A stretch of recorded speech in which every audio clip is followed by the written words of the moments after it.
Hinagupit ng malamig na hangin ang manipis na scarf ni Amelia sa kanyang leeg. Ang Enero sa Chicago ay isang malupit na halimaw, at ngayong gabi, tila lalo itong matakaw. Nagmamadali siyang dumaan sa makinang na mga bintana ng mamahaling Italian restaurant. Kumakalam ang kanyang sikmura sa amoy ng bawang at parmesan. Ang maliit niyang tip ay para sa gatas ng sanggol at isang tinapay, hindi para sa mamahaling pasta. Bigla nakita niya ito, nakayuko sa pintuan ng restaurant, isang matandang lalaki, payat at nanginginig, manipis at luma ang damit. Mukhang litong-lito at giniginaw. Hindi pinansin ang kumakalam na sikmura at ang pagkalkula kung gaano karaming gatas ang mabibili niya gamit ang perang iyon. Nag-alangan si Amelia. Hindi niya ito maaring iwan na lang. Tanong niya, bakas ang tunay na pag-aalala sa kanyang boses. Nilalamig lang, gutom na rin. Mabilis na nagdesisyon si Amelia. Halika po, sabi niya, sabay abot ng kanyang kamay. Pumunta tayo sa mas mainit na lugar. Dinala niya ito sa maliit na kainan, ilang blok ang layo, ang tanging lugar na kaya niyang bayaran. Umorder siya ng mainit na sabaw ng gulay at grilled cheese sandwich. Habang kumakain ito, unti-unting bumalik ang kulay niya, sinabi nitong Arthur ang pangalan niya. Medyo nalilito siya kung nasaan siya, sinisisi ang gamot na dapat niyang iniinom. Matiyagang nakinig si Amelia, naawa sa kanya. Nalaman niyang may anak ito, ngunit matagal na silang hindi nag-uusap. Hindi na siya nagtanong pa, sinigurado lang niyang naubos nito ang pagkain at ligtas ang pakiramdam.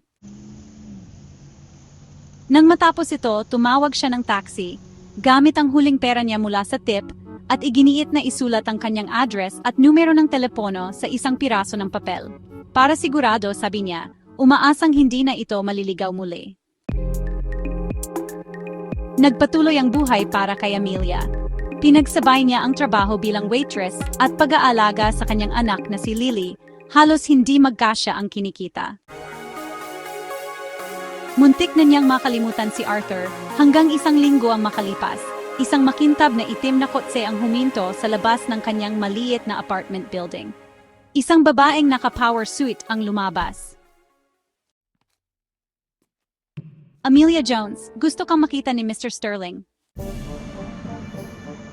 Huminto ang kotse sa marangyang Sterling Enterprises headquarters.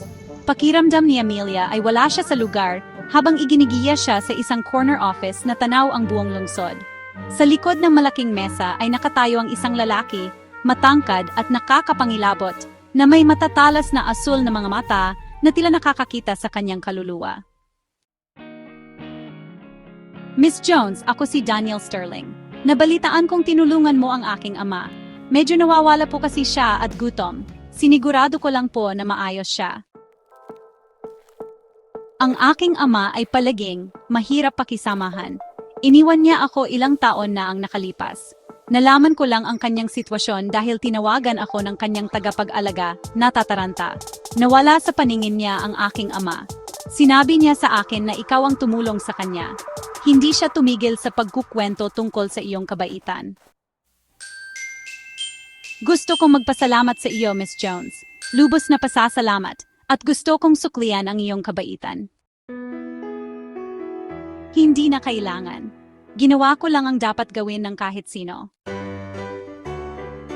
Marahil, ngunit hindi lahat ay gumagawa ng dapat nilang gawin. Sabihin mo sa akin, ano ang kailangan mo? Kailangan ni Lily ng bagong sapatos at medyo huli na ako sa mga bayaring.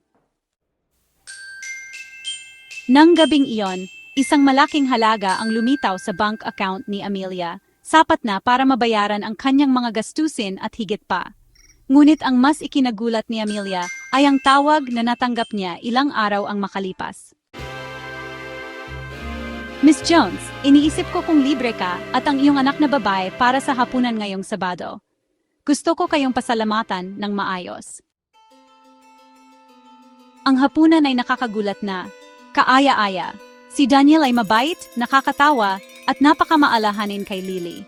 Matiyaga siyang nakinig habang kinukwento ni Lily ang tungkol sa kanyang mga paboritong cartoon characters at tinulungan pa niya itong gumawa ng tour ng mashed potatoes. Sa mga sumunod na linggo, mas madalas na magkasama sina Daniel at Amelia. Tinulungan niya itong makahanap ng mas mataas na sweldong trabaho sa kanyang kumpanya. Hindi dahil sa awa, giit niya, kundi dahil nakita niya ang katalinuhan at kahusayan nito sa trabaho. Tiniyak niyang inaalagaan ng maayos si Arthur, at regular siyang dinadalaw ni Amelia. Dinadalhan ng mga homemade cookies at binabasahan ng mga kwento. Unti-unti, natagpuan ni Amelia ang sarili na nahuhulog kay Daniel. Mabait siya, matalino at napakumbaba sa kabila ng kanyang yaman. Nakita niya ang kahinaan sa kanya, isang kalungkutan na katulad ng sa kanya. Si Daniel din ay nabighani. Naakit siya sa kalakasan ni Amelia, sa kanyang walang sawang kabaitan, at sa kanyang matinding pagmamahal sa kanyang anak. Amelia, alam kong parang baliw ito, pero nahulog na ang loob ko sa iyo. Ipinakita mo sa akin kung ano ang tunay na kabaitan, kung ano ang ibig sabihin ng pamilya. Alam kong hindi ko kailanman masusuklian ang ginawa mo para sa aking ama. Pero gusto kong gugulin ang buhay ko sa pagsisikap na mapasaya kayo ni Lily. Daniel, Day? Ang kanilang kwento ng pag-ibig na isinilang mula sa isang simpleng gawa ng kabaitan sa malamig na taglamig ay namulaklak sa isang bagay na maganda at totoo. Ang solong ina na tumulong sa isang nagugutom na matanda ay hindi lamang nakahanap ng pangalawang pagkakataon sa pag-ibig, ngunit naturo rin sa isang makapangyarihang CEO ang tunay na kahulugan ng pagkatao.